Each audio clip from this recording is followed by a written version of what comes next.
சங்கே முழங்கு சங்கே முழங்கு. தாய் தமிழ் உறவுகளுக்கு வணக்கம். வரும் ஞாயிற்றுக்கிழமை என்று கரூர் கூட்ட நெரிசலில் உயிரிழந்த குடும்பங்களை சந்திக்க செல்லும் விஜய் அவர்கள் சந்திக்க செல்லக்கூடாது என்று உச்ச நீதிமன்றத்தில் திமுக வழக்கு தொடுத்தது. அந்த வழக்கு முடிவுக்கு வந்தது. மக்கள் தளபதி மாண்புமிகு விஜய் அவர்கள் கரூருக்கு செல்லலாம், குடும்பங்களை சந்திக்கலாம், அதை பற்றி விவாதிக்கலாம், பேசலாம் என்று தீர்ப்பு வழங்கியது. இதில் குறிப்பிடத்தக்க விஷயம் என்னவென்றால், மாண்புமிகு மக்கள் தளபதி முதல்வர் விஜய் அவர்களை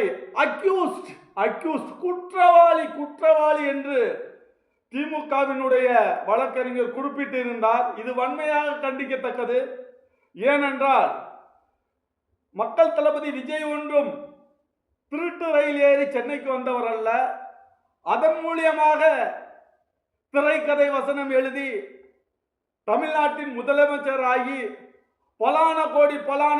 பல லட்சம் கோடி தாத்தன் பூட்டன் பாட்டன் மகன் மருமகன் இப்படி சொத்துக்களை சேர்த்து குவித்தவர் அல்ல மக்கள் தளபதி மாண்புமிகு முதல்வர் விஜய் அவர்கள்.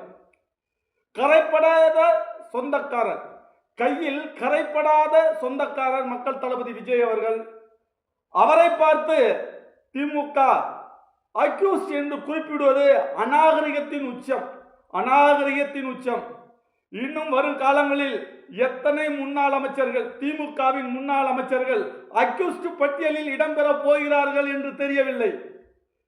அதே சமயம் முன்னாள் முதல்வர், துணை முதல்வர், அவர் குடும்பம், அவர் குடும்பத்தை சார்ந்த பின்னணி, அவர்கள் தமிழ்நாட்டில் ஆட்சி செய்த காலத்தில் செய்த லீலைகள், ஊழல்கள், புகார்கள், இத்தனை வழக்குகள் இருக்கின்றது.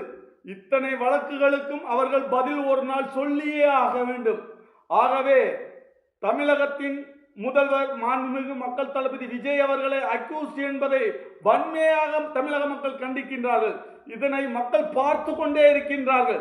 இனி 7 ஜென்மம் எடுத்தாலும் இனி திமுகவால் தமிழகத்தில் ஆட்சி அரியணையில் ஏற முடியாது.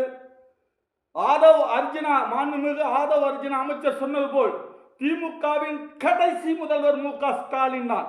ஆகவே பார்த்து பேசுங்கள், பதமாக பேசுங்கள். வாய் உள்ளது என்று எதை வேண்டுமானாலும் திமுக பேசக்கூடாது. ஆகவே மக்கள் பார்த்து கொண்டிருக்கின்றார்கள். இருப்பதையாவது தக்க வைத்துக் கொள்ளுங்கள். வாழ்த்துக்கள். வாழ்க வளமுடன்.